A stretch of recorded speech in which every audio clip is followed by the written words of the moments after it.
heck of a lot going on today. And also right now, the nation's top intelligence officers are on Capitol Hill at this hour, testifying at the House Homeland Security Committee's annual Worldwide Threats hearing. Among those at the table, DHS Secretary Jay Johnson is there. You can see Chairman Maccallum as he gets the questioning underway here. Also at that table, very importantly, is the FBI Director, James Comey, who has told us that there are ongoing ISIS and Islamic terrorist threats going on in every single state in this country, or investigations, I should say, going on in every state in this country.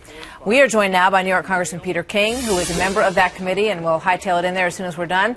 He is also the chairman of the subcommittee on counterterrorism and intelligence. Congressman, thank you for being with us this morning. We appreciate it. Thank you, Martha. Thank you. So I want to ask you a little bit about Donald Trump's comments about 9/11. You are sticking up for President Bush on this front, which Jeb Bush is as well. What do you think about what Donald Trump had to say in terms of the responsibility for that horrific event?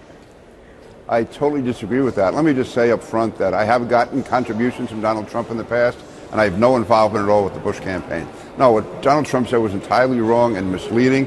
The fact is that President Bush has absolutely no responsibility for what happened on September 11th. He was meeting with the CIA. He constantly asked for briefings, and he was told that there was no evidence of any threat against the United States. Obviously, we knew that al-Qaeda could attack. We had known that for years. But it is on August 6th, less than a month before, or just a little more than a month before September 11th, President Bush asked for a briefing. He was given the top briefing by the CIA, and they said there was no threats against the United States. Any al-Qaeda operatives who may be in the country were being monitored by the FBI. In his memoirs, George Tenet said they had no evidence at all there's going to be an attack against the U.S. The evidence indicated an attack in Europe. So to somehow suggest President Bush was responsible for 9/11 was same as saying that Franklin Roosevelt was responsible for Pearl Harbor. The fact is President Bush did rally the country, and he set up the counterterrorism infrastructure that has prevented a major attack against the U.S. for the last 14 years. All Donald Trump is doing is basically echoing what people like Michael Moore, and if you notice, all the liberal Democrats are now jumping on board and supporting Trump. So it's Donald Trump, the liberal Democrats, and Michael Moore against President Bush. I'll stand with President Bush. So, as you well know, David Cameron has launched some somewhat controversial ideas in the UK as a way to crack down on homegrown terrorism, including the fact that parents can pull passports from their children if they're under the age of 18. They're encouraging universities to turn in people that they think might be suspicious. And one of those tenets has to do with potentially cracking down on mosques where they think there is activity going on that could be terrorist related. Donald Trump was asked about that, whether or not he would be open to the idea of shutting down a mosque, which is obviously a very controversial suggestion. And here's what he said. I would do that. Absolutely. I think it's great. I know they have a lot of proposals over there. If you go out, you go fight for ISIS, can you do it? You can't come back. Why can't you do it? You can do it here. Can you close a mosque? I mean, we do have Well, I don't know. freedom. I mean, I haven't heard about the closing of the mosque. It depends. If the mosque is, loaded for bear, I don't know. You're going to have to certainly look at it. What do you think? Yeah, again, I think Donald Trump is talking before he knows what he's talking about. Listen, I've been very critical of people in the Muslim community. The fact is you can't be going around shutting down mosques. I think we should have surveillance of mosques. I think we should be trying to find out what's going on in a mosque. And if you find out there's activity in that mosque where there's weapons or there's actual conspiracy going on, then yes, you can take action.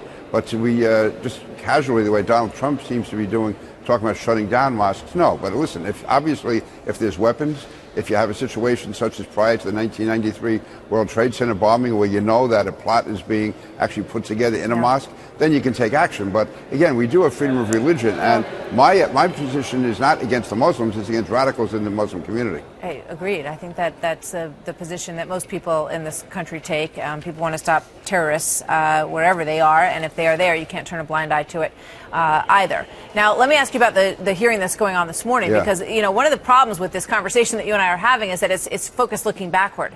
But we have been told by FBI Director Comey that he has investigations going on in every single state in this nation. We need to be worried about the next attack and what shape it may take in this country. What do you want to know when you get in that room?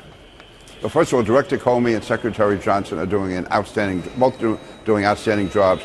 The extent to which ISIS has recruited people in this country, the extent to which we have to be concerned about ISIS actually communicating with people in this country through social media, to carry out their attacks, the extent to which foreign fighters have gone from the U.S. to Syria, and then the danger of them coming back into the U.S. also what we're doing about the almost 10,000 Europeans who have gone to fight in Syria and then could go back to Europe and come to the U.S.